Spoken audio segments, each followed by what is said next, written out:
This episode is proudly brought to you by Helix NJ, which recently made some big news, some very big news. In case you missed it, Nokia Bell Labs announced their plans to invest in a new state-of-the-art research and development facility located at Helix NJ.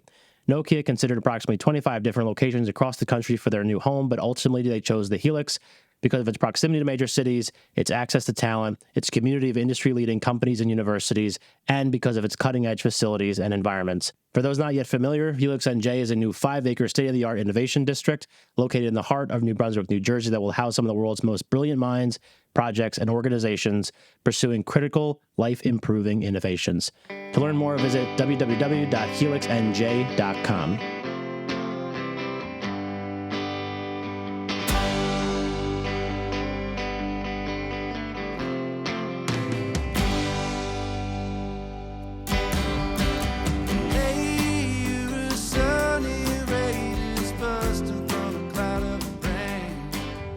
All right, what's up, everybody? Welcome back to another episode of Greetings from the Garden State, powered by the New Jersey Lottery. I'm your host, Mike Cam. We're here in Edison, New Jersey, at Hackensack Meridian Health with the Chief Growth Officer, Jose Lozano. Jose, welcome to the show. Hey, thanks for having me. Thanks for having me into your office. This is definitely, we don't do a lot of stuff in offices, just to be totally transparent. But you got a whole bunch of cool Jersey, some New York stuff, but, some cool stuff back here. All Jersey stuff. Yeah. All Jersey stuff. Yeah. Well, you got the Yankee helmet. Not that I'm a Yankee fan myself. Yeah, I still think a majority of Yankee fans are Jersey folks, so it's totally fine. Yeah, for sure. Because you are, we'll go through kind of like your story a little bit, but you're a Jersey guy, like pretty hard, right? Born in New York, but grew up in New Jersey, and it's home, right? Yeah. There is, I call nowhere else home. Yeah. It's the place I raised my 2 girls. It's where I met my wife. It's like everything. My closest friends are here, family's here, and so Jersey is as home could be. Yeah. Where in Jersey did you grow up? I grew up in Bergenfield, in Bergen County. Okay. So a small little blue-collar town right outside New York City. Awesome. And so you've done a lot of public service, had a lot of public service jobs. What kind of led to that? Like, why? Why public service for you, kind of going into all these different things? Yeah, when you look at my family and what my grandparents have done and so forth, they've always been in those public service sort of jobs. Yeah. My grandmother was a nurse, and my grandfather was more of an activist during the Martin Luther King days. It just was always kind of that bug of always trying to give back to those that unfortunately may not be able to be the voice for those that may not have a voice. Yeah. And while I thought I was always going to go into kind of education, the public service was something that just scratched an itch, and I felt really passionate, and I thought I was pretty decent at it. And so, I've had a really good run at it. And now I'm in healthcare, and so healthcare is the closest you're going to get to public service, but being in the private sector. It's still serving the greater good. Yeah. There's still a huge component of public policy, making ensure that the services you're providing are what the community needs, right? And so having that sort of understanding of what government is and what public service and where the community that it needs, having the healthcare component and being the vast span that HMH is, it kind of complements each other really nicely. Yeah, for sure. And so just because we're recording this episode on today, April 24th, and this week our episode with President Joe from Stockton. Yeah. You're a Stockton alum too, right? Yeah, Stockton alum. I did my undergrad at Stockton. Yeah. How was that experience? Because it's certainly, we made this comment on that episode, but he said that Stockton changed when he graduated from school, from college, and I'm like, it's changed a lot since I graduated from college. It has. And so talk to me about like your experience there and kind of like, you still like your connection to that school now too, right? Yeah, look, I am a trustee at Stockton. It felt like I needed to give back to the institution that really defined on who I was. Folks, you often ask me, what does a Puerto Rican guy born in New York City, raised in Bergen County, how did you end up to Stockton, which is a very rural campus and one of the largest campuses in the state of New Jersey? Majority is woods. Right. And I often tell the story as, unfortunately growing up, we didn't have a lot of money and our vacations were camping. And so there was a lot of fond memories of camping. And when the first time I visited Stockton, it reminded me of the campgrounds, which is kind of, and then today it's very different. Sure. Yeah. Very far from. Still a lot of woods. Still a lot of woods. Like if you're a hiker, Stockton is totally the cool campus for you, but there's a lot more life to it than it was when I got there. But did they have the AC campus then? No, the AC campus is only a couple of years old. But many of us in Stockton days in the early 2000s and the late 90s, we all worked in Atlantic City, Yeah. right? It was, for most of us, were blue collar students who needed to work while going to school. So many of us worked in Atlantic City, and given at that point, there were about a dozen casinos, a bit less today. Yeah. So we all either worked at the front desk, checking in, cleaning things up, hostess, waiters, like that was kind of, you at any place you went to in Atlantic City at that point, you would always find a Stockton student. Yeah. Yeah. Atlantic City is personally one of my favorite places because I just find it so interesting. Oh, yeah. But I love, and only recently did I actually go down and see the Stockton campus down there. And it's incredible what they did with it and kind of how that's helping the city, especially in that immediate area. Yeah. But, an area that needs a little bit of a boost. Of a little bit of a boost. I look, it would have been amazing if I had an apartment on campus facing the ocean. Yeah. Here I am in my career, I think doing pretty well, and I still can't afford a view of the ocean. Right. It's amazing a college kid is getting a view of the ocean, but it's pretty cool. Yeah, no, it's awesome. So you go to Stockton. So we talked about the public service stuff. Yeah. What were some of your first jobs out of school that you were doing that kind of led you down the path to what we're talking about now? Yeah, so it's actually interesting. In Stockton undergrad, I did an internship in Washington, D.C., so I went for a semester. And that's where I really got the bug, work for Congressman Bill Pascrell.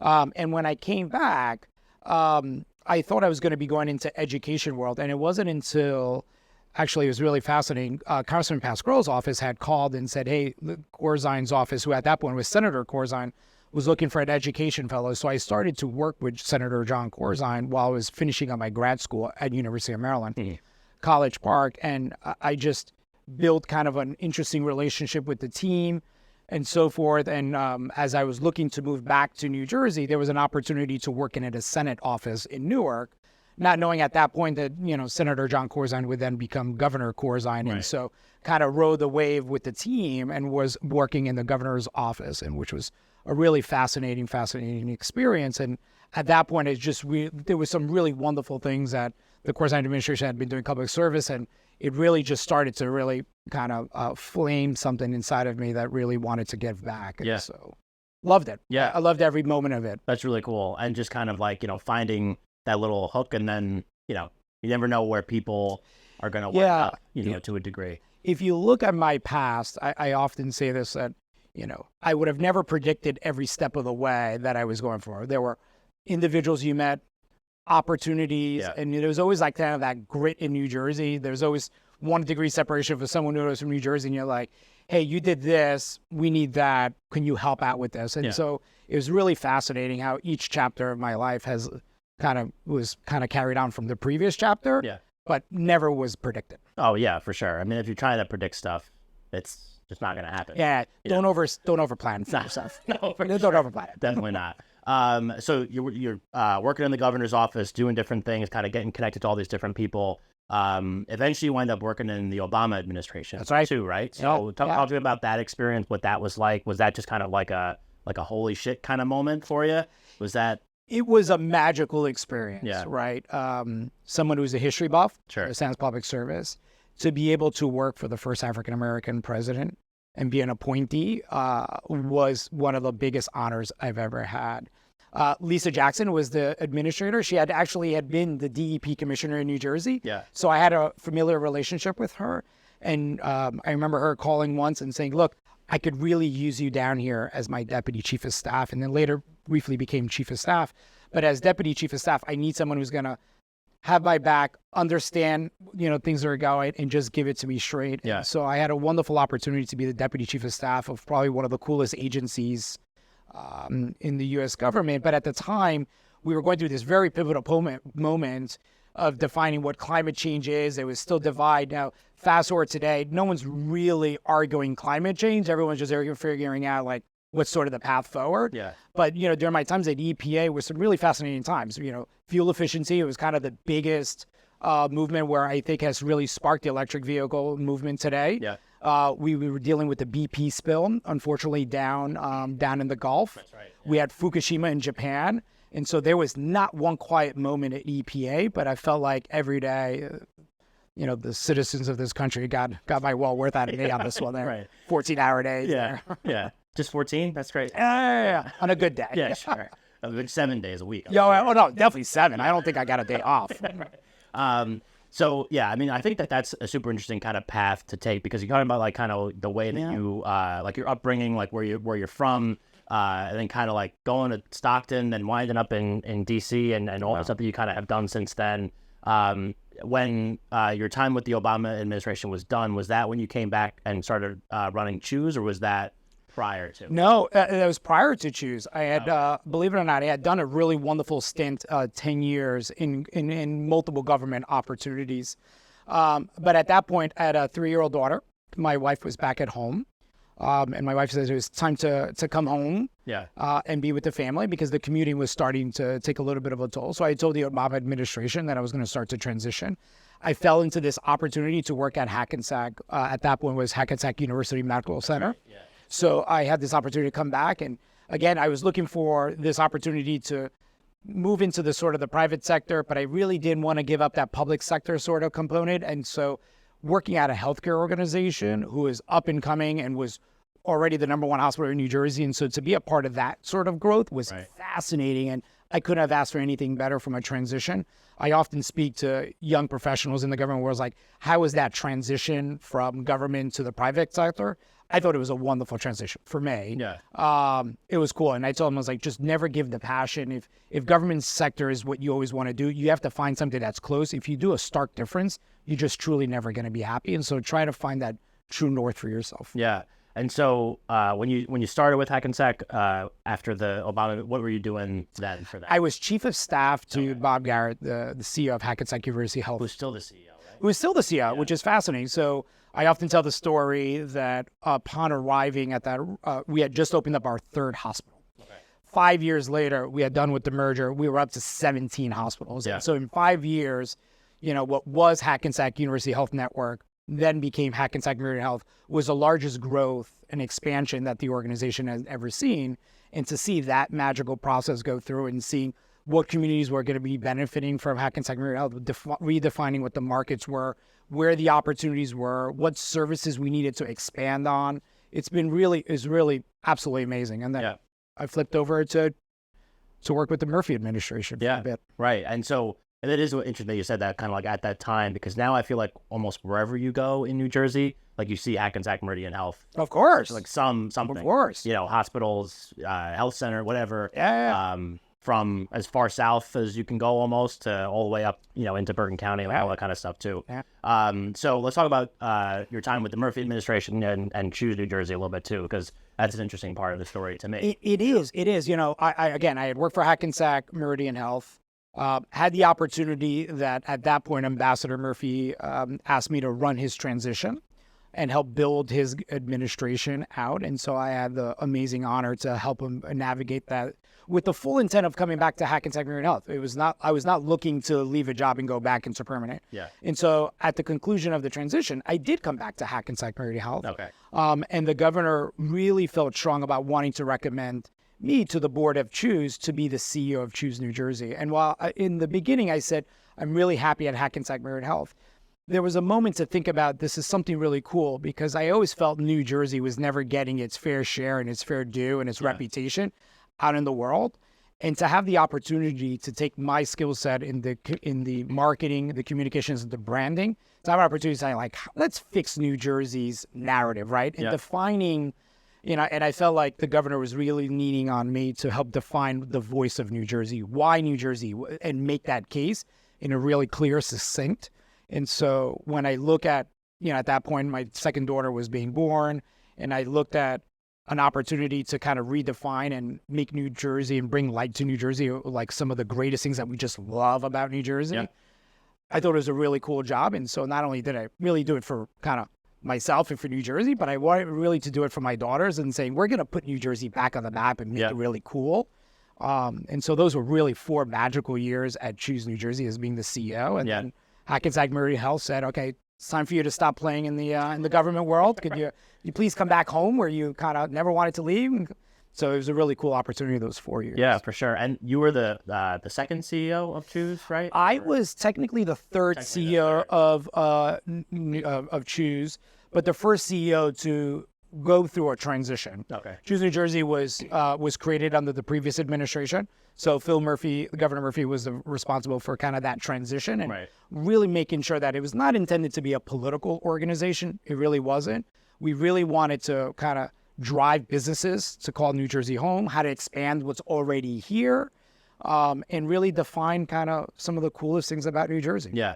And when you're talking about defining the coolest things about New Jersey and kind of finding the voice of that organization from your kind of perspective and your, your time there, like kind of what was the main objectives, I guess, because, I think, we had Wes Matthews on the show. Love Wes. Wes. Awesome. No better person to replace. Yeah. And he was great. He was a guest of the show last year. And I'm just curious to kind of see like when you kind of take the reins there, what were kind of like some of the initiatives that you were pushing hard for to kind of define that voice? Yeah, so there was a couple of things. Choose had done an amazing job beforehand. Michelle Brown was my predecessor who did a wonderful job.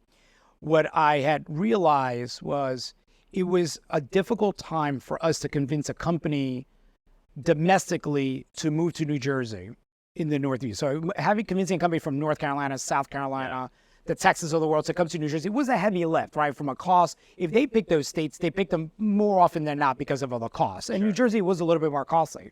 But what we found was many international companies really wanted to enter the U.S. market via New York City. But when you look at the cost of New York City, that in itself is a sticker shock. Yeah. But when you look at New Jersey found a better value. It was cheaper to do business. You still have access to New York. Great flights, great place to raise a family. And so it felt like it checked a lot more boxes off. Right. So we started to develop this international narrative of the why New Jersey. Now, it doesn't mean we moved our eye off the ball off of the domestic side. We just strategically focused on the Californias, the New Yorks, the Connecticut's, the Floridas, the places where we felt like we could go toe-to-toe from a cost perspective. Right. And Boston as well. But what we really focus is that the international, it was great. So there was some huge opportunities. So I was really, really privileged to be the first CEO to really open up a New Jersey office internationally. We opened our very first office in Berlin to represent us in Europe. And then later down the point, we opened the one up in India. But what was really, really cool is that Wes Matthews had worked for the EDA and was my international partner. And so he was a part of developing that strategy, and being able to succeed me afterwards really carried that torch forward. But for me, it was really easy to talk to a company and say, look, I'm young. It's a place where I raise a family. It's a place where I want to kind of grow myself. And there's so many opportunities. And so I think many organizations and CEOs saw the passion that you could talk about New Jersey, and I thought was really convincing on why they should strongly consider relocating or expanding their businesses into New Jersey. And I think it resonated. We got some of the largest companies to ever move into New Jersey when there's in that period of time. Now, granted, Governor Murphy is like the best salesman you're ever going to get to convince a company. That man he will not stop until you get to yes. And like, there's no better, chief salesman than Governor Murphy. Yeah. So, all right. So now we're back to Hackensack because we are here. And it's kind of a little bit of a roller coaster. No, I love it. We love kind of just stories that have like a lot of branches, So you get back to Hackensack.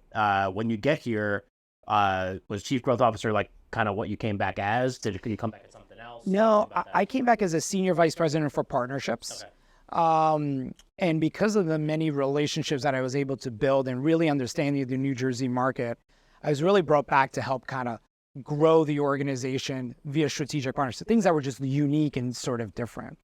And then over time, the individual I worked for was transitioning towards retirement. So I had the opportunity to then, upon his retirement, to really expand my role to a chief growth officer, something that Bob Garrett, our CEO, really was a kind of forward thinker in this and saying, hey, how do we take the many things that we're trying to do, expanding, not only growing our reputation, our footprint, how do we really lump that all under one umbrella to make sure the left hand is working with the right hand? So he created this chief growth officer, which is really new. I think it's newer to healthcare. It's probably one of the fastest growing positions in healthcare, but it's newer, and HMH is one of the first places to really adopt it.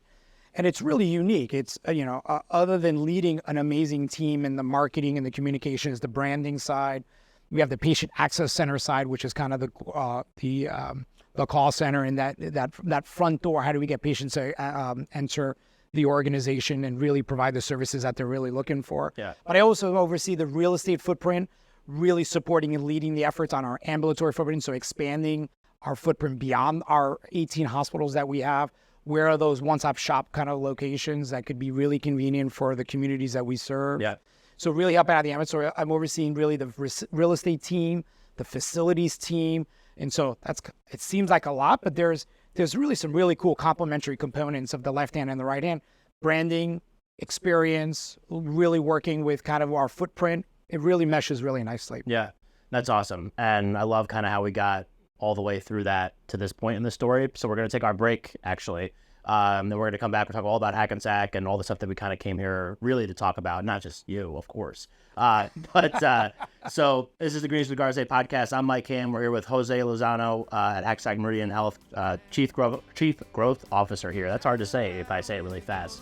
Yeah, don't say it too many times. Yeah. Greens with Garza podcast powered by the New Jersey Lottery. Sorry, I forgot to say that. We'll be right back. The Mayo Performing Arts Center is the heart of arts and entertainment in Morristown, New Jersey. MPAC presents over 200 events annually and is home to an innovative children's arts education program. To see MPAC's upcoming schedule of world-class concerts, stand-up comedy, family shows, and more, head to mayoarts.org or just click the link in our show notes. Hey folks, I want to tell you about the crew over at Make Cool Shit. These are the magicians who recently gave our podcast a jaw-dropping makeover. You know how we roll here at Greens of the Garden State podcast, right? We're all about that Garden State attitude. Well, Make Cool Shit shares that same vibe, and they've got something absolutely epic to offer. It's called the Unlimited Cool Shit Design Subscription. It's a game changer, my friends. Imagine this, unlimited creativity, one flat monthly fee, and none of that boring stuff. It's like having your very own army of design superheroes on speed dial. Whether you're a fresh startup or a seasoned business looking to shake things up, the team at Make Cool Shit has got your back. It's all about making your brand sizzle, no matter where you are in your journey. So if you're ready to turn your ideas into mind-blowing realities, then it's time to connect with Make Cool Shit. Check them out on Instagram at WeMakeCoolShit or visit their website, WeMakeCoolShit.co. Remember, that's co, not com. All right, we're back for segment 2 of this episode of Greens for the Garden State, powered by the New Jersey Lottery. I'm Mike Ham. We're here with Jose Lozano, Chief Growth Officer of Hackensack Meridian Health. So first segment, we learned all about your background, all the cool stops that you've made up to this point, and now your role here as Chief Growth Officer at Hackensack Meridian Health. I think we should just get this out of the way at the top, because part of this episode, one of the big reasons why we're able to set this episode up is through our friends with the Helix NJ and Chris Palladino and the DevCo group and all that.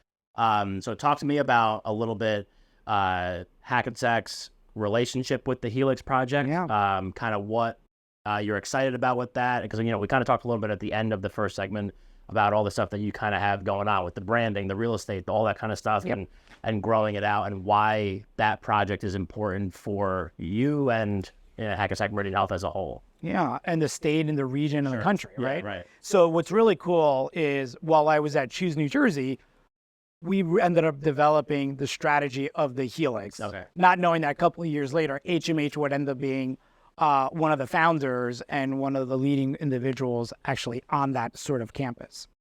And so when I'm going to blend a little bit of the Choose and the HMH, when you look at organizations really developing that next great idea, that next innovation, they're always looking for professionals and well-established organizations that are seasoned to prove that their concept could be successful.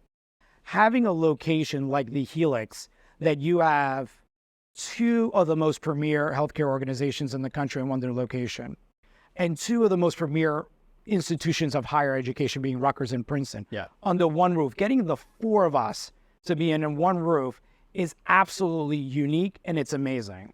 And with Hackensack Meridian, really one of the most forward-thinking healthcare organizations in the country when it comes to innovation, really pushing the boundaries of healthcare from a medical device to services to research, really forward-thinking. There was no better place for us to be than at the Helix. Yeah. Now, we do have our medical schools up at Clifton. We do have the Center for Discovery and Innovation. We do have a research component there. But we really want to be a part of something that's special as a part of New Brunswick. There's such rich history there. Yeah. From the Johnson & Johnsons, the Thomas Edisons, Rutgers University, our state institution. I mean, Stockton's a little stronger, but I understand why Rutgers is on the research side. Yeah. And having Princeton. And so how could you not have Hackensack Meridian Health there? Like, we really want to be there. Being the largest healthcare system in the state, 36,000 employees, 18 hospitals.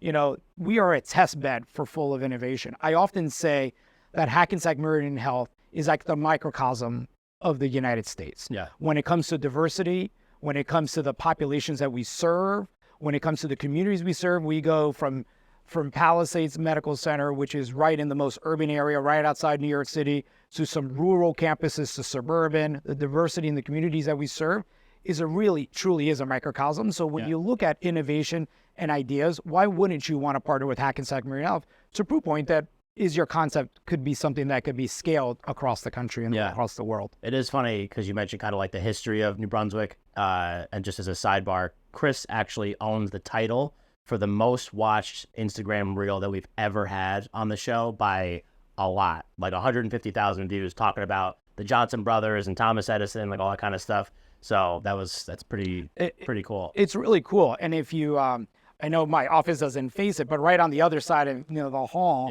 their offices were kind of the iconic museum for Thomas Edison. Right. So we are in Edison, New Jersey, right down the street from New Brunswick. Yeah. So it's really cool history. I can't wait to have a presence here. I can't wait for it to be open. Sure. Because there's that really cool bumping effect when someone with a great idea is going to bump into someone that happens to be in healthcare, maybe next to an institution, and you're having a cup of coffee and you're brainstorming your ideas. Yeah. Some of the best ideas come from these casual conversations that evolve to something even bigger and greater. Right. And so when we're talking about Hackensack's role as one of like the, RWJ, right? And you guys, is that? The smaller healthcare system. Right. Yeah. The other one. Yeah. The other one. With you guys, with you particularly there, what are you doing there? Like what was like the Helix or Hackensack Meridian Health inside the Helix? What's kind of the, obviously like innovation and growth and kind of collaboration and different things, but what's really like the main purpose of being in that space? Yeah. So one is we want a glimpse of what are some of the newest things that are going to be coming out of that area. Yeah. So just full transparency. Two, we have an amazing innovation team. We have the Bears Den, in which many folks may not know about.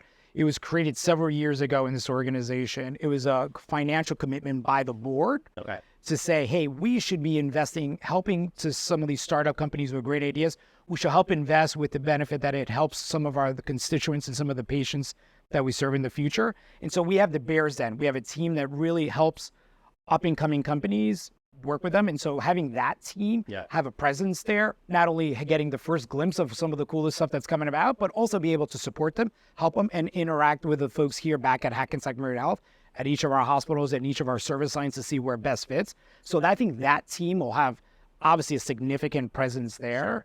And I think some of our tech transfer folks really helping some of those great ideas help commercialize.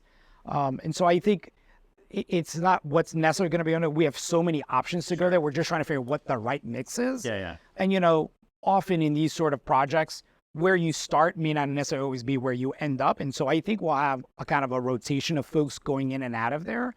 But we'll see what companies are in there, what programs are in there. If there's some really cool project that's being jointly done by Rutgers or Princeton or Barnabas, maybe we join in and we put a separate sort of team in there. And so it's really, we want to keep it nimble, because I think some of the greatest ideas and some of the things that have come about is when you're nimble and a little less stuck in the mud. Yeah, like we said in the first segment, like if you get too planny, it doesn't really work. Never works. Never works. Yeah. Never works. With life and business and everything. I also want to talk about Metro Park. Also. Yeah. Let's talk about Metro Park a little bit, because we were going to try to record over there, but it's a lot of noise going on there. There's a lot. Metro Park is the second busiest train station in New Jersey. Yeah. So unless the segment was in like a 15-second bits, like we were going to get a lot of train noise. Which we've done before. Right? And again, we've actually just started commencing some work over there. Right. That is a really great idea that our Bob Garrett, our CEO, has really come up with. We had a couple of needs, and that kind of blended in together.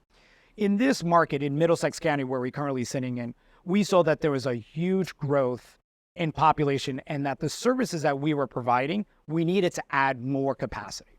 So we were looking in this market for what we call an ambulatory capabilities that allows multi-specialty, primary, some of the services to create that really cool one-stop shop model. Yeah.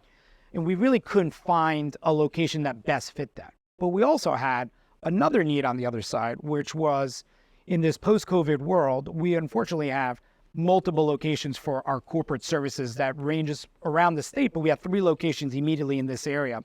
So we wanted to consolidate under one roof our corporate services. Gotcha. So on the left hand, we were looking for ambulatory. On the right hand, we were looking for corporate services. And Bob had said, is there an opportunity to sort of blend them together? And we knew that Door, which is a developer, a combination of Donalo, Onyx, and Russo, won the bid with NJ Transit to build at Metro Park. And so we said, hey, wouldn't it be really cool to actually build an ambulatory center right there in Metro Park, but also maybe on top of our corporate services? So it developed from a business perspective. The simplest way to say is an economies of scale model, right? So each one helped fund the other one from a scale perspective. But what we saw was there is no other healthcare organization in this country, in the metropolitan area, that really provides healthcare services on a train. Not everyone has a vehicle to get to where they need to. And so to say that we're going to have a multi-specialty, comprehensive location right on our train station, which happens to be the second busiest in New Jersey, was really, really cool, because Metro Park is not only for NJ Transit, it's also for Amtrak. So you have the ability to go from Philadelphia to Metro Park in 35 minutes, and also from New York City down to Metro Park in 35 minutes. So it's a great central location. So we have our medical services that we're building at, and we started to think from a corporate services perspective, the leadership of the organization having one great central location that allowed folks to really commute to work, not using a personal vehicle, but to be able to access a mass transit. So we thought that from a team member's perspective, the net of attracting the next generation of talent would be great. And then secondly, the ambulatory side, which I think is what we led mostly with. But to say that it's really cool that you can go visit a doctor. Now, what I think is going to be really unique is some of our services, we're hoping to provide them prior to. So folks that are going into New York City to work could maybe have a quick appointment at 6:30 o'clock in the morning, be able to get it done in time just before you can jump on the train and get into New York City and not have to miss a day of work. Or we'll have a pharmacy out there. So think about all those times that your doctor prescribes you something and you're like, oh, that script has been sitting on my dashboard for the last couple of weeks. You just keep notifying, like, I'll pick up your script. You're like, no. It's only here for 2 more days. That's exactly it. I usually go and it's like, I'm putting it on the shelf in 5 minutes if you don't come get it. It's like, I'm on the way. But to think about that, a pharmacy can be right when you get off the train. Prior to you going to your car, you could pick up your script, get to your car from a convenience store. So we're really trying to bring healthcare to what's most convenient to you. Right. What I love about kind of you explaining Metro Park to me, and also, knowing my stuff about the Helix, or the stuff that I know about the Helix and what you just kind of told me about the Helix, is how it's kind of like turning the healthcare system sort of, and how it's always operated a little bit on its head, so to speak. So kind of like thinking outside the box and not just be like, we're a healthcare company. We do hospitals and doctors and that's it, but kind of thinking holistically almost to kind of bring it is. That's what I did ask Chris when we did the episode about the Helix, was like, why would an average New Jerseyan care? Like, they're going to go to the doctor no matter what. They're going to go get prescriptions no matter what. But like all the stuff that we're talking about with these different things is like, it's going to impact your day-to-day life, beyond just going to a doctor. Absolutely. Look, more and more every day, services are being done more efficiently and outside the 4 walls of the hospital. Having Hackensack Meridian Health sort of lead the way on that footprint and those services, bringing them a little closer to home, is more convenient. Sure. I can't pick up the hospitals and replicate them, but I can replicate some of those services outside and a little bit closer to you. And having the Helix right there, and having that some of the greatest invention, I assure you that in the next 10, 15 years, something that will be a way of life that is impacting your health and your well-being, I guarantee you will come out of the Helix. I guarantee, given the amount of inventions that have come out of New Jersey, I have no doubt that something in 10, 15 years will come out of the Helix, and it'll be like, how did we not have this sooner? And folks like Hackensack Meridian Health is a catalyst to ensure that makes that happen. You're going to need to test out any of these concepts and ideas in a real life institution, and this no better place than HMH. Yeah, absolutely. What are some other things kind of coming? So we're talking about things that are kind of in the works right now. And as Chief Growth Officer, like, I'm sure always thinking about future growth. So like, what are some things maybe that are kind of in the works, stuff that you can talk about, that you're excited about, all that kind of stuff? Look, HMH is really focusing on making the experience something that's really custom to you. we understand that in today's day, your phone, you can do anything and everything via phone. You can buy your movie tickets, you can pay parking tickets, you can transfer money. We need to make sure that healthcare is equally as just as convenient. And where HMH is coming about is ensuring that that digital front door is something that's seamless and useful to you.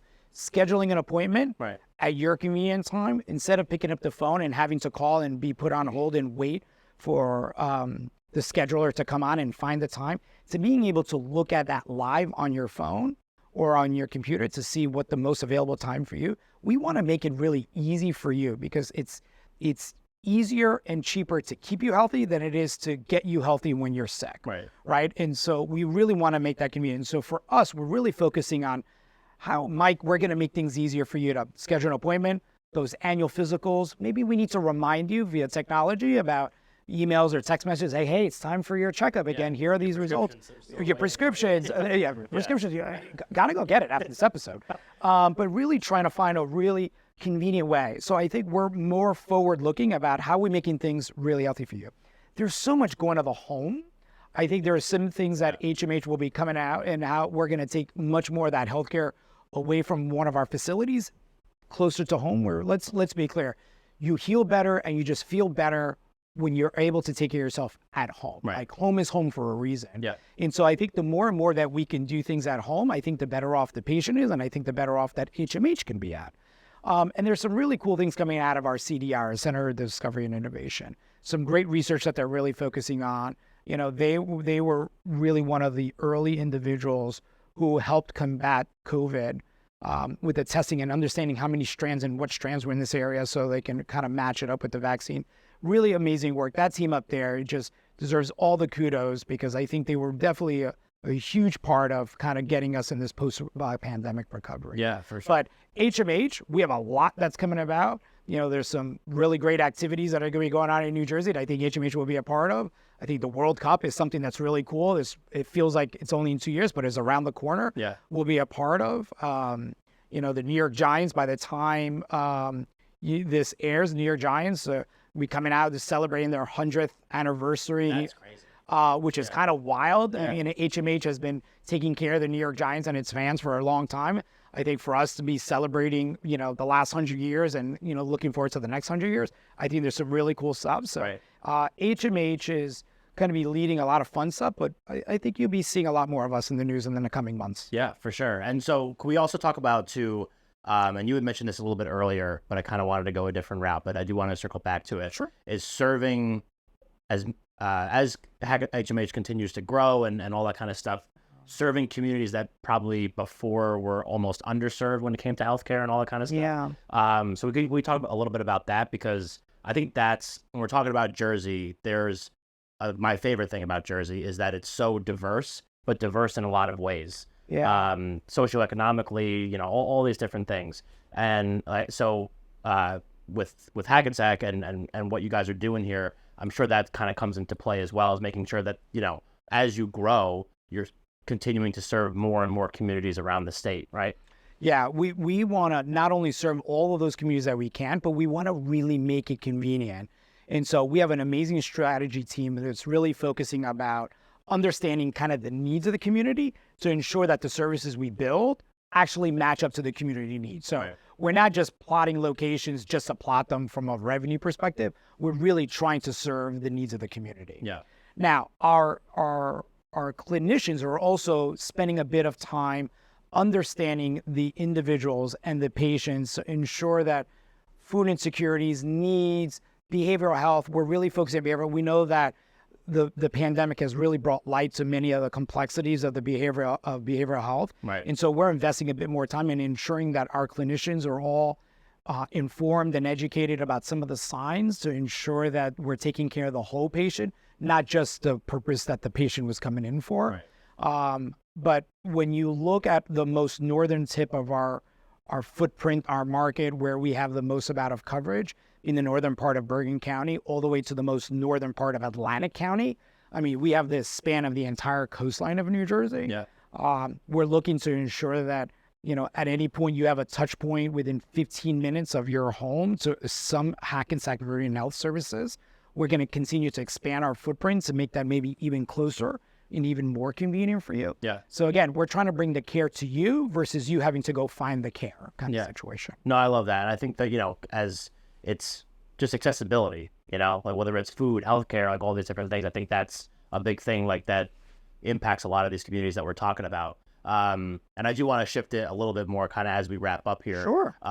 So we talked a lot about HMH. We talked a lot about your background. I do want to get just like a couple Jersey things from you. So you're a Bergen County guy now. Yeah. But you've kind of done so many different things all over the state. Really. Yeah.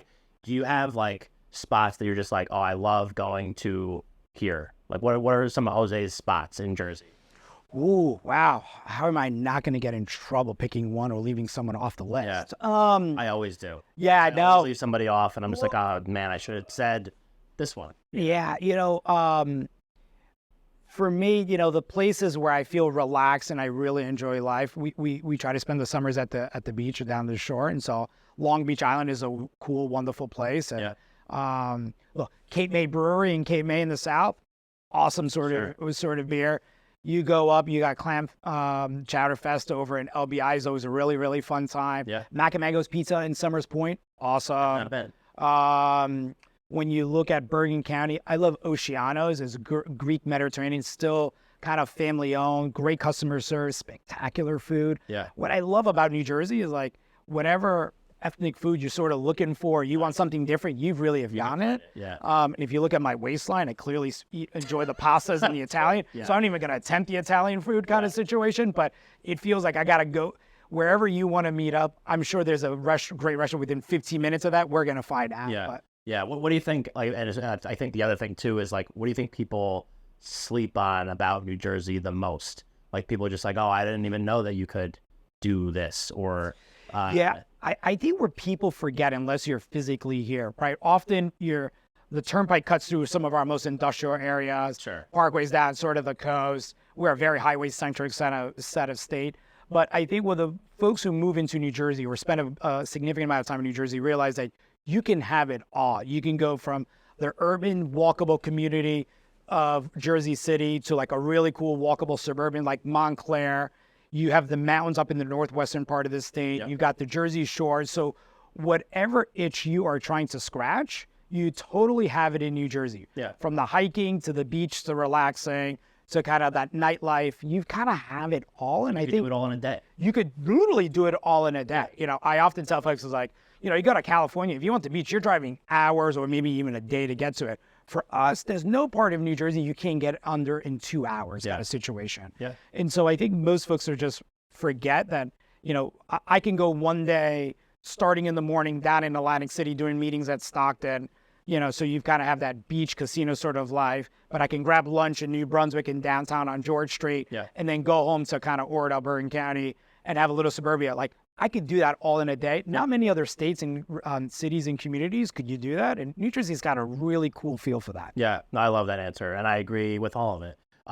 Okay, so as we're wrapping up, if people want to learn more about the stuff that's happening with HMH, and we'll put any links that you want in the show notes, even if you miss one, it'll be there.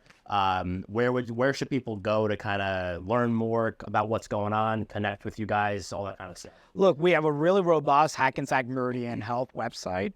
You can schedule an appointment with the doctor's office. You can schedule you can understand some of the services that we're providing. You can even come join the team if you're clinicians or you want anything. At the end of the day, hospitals are like little miniature cities. Yeah. We have finance folks from facility folks to, dining services. If you want to come join the team, we'd love to have you have you join the team.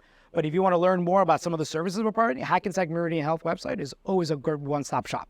Perfect. All right. Well, we'll put that in the show notes. People can click it, go check it out. I really appreciate you jumping on with us, and thanks for doing this. Yeah, absolutely. And we'll thank the Helix NJ also for kind of helping get this set up and facilitated. So thanks to them. And I'm looking forward to more of the growth of HMH. Really cool. We're coming to a neighborhood near you. Yeah. I love it. All right, great. So we'll put the Hackensack Meridian Health website in the show notes along with greetingsfromthegardenState.com, which is the website for the show. You can check out all of our other episodes because we've been crushing it with episodes. I see. Some great guests so far, and this was right in line with all of them. So I appreciate it again. Again, this is the Greetings from the Garden State podcast powered by the New Jersey Lottery. I'm Mike Hamm. He was Jose Lozano, the Chief Growth Officer here at Hackensack Meridian Health. Thank you for listening, and we'll catch you next time.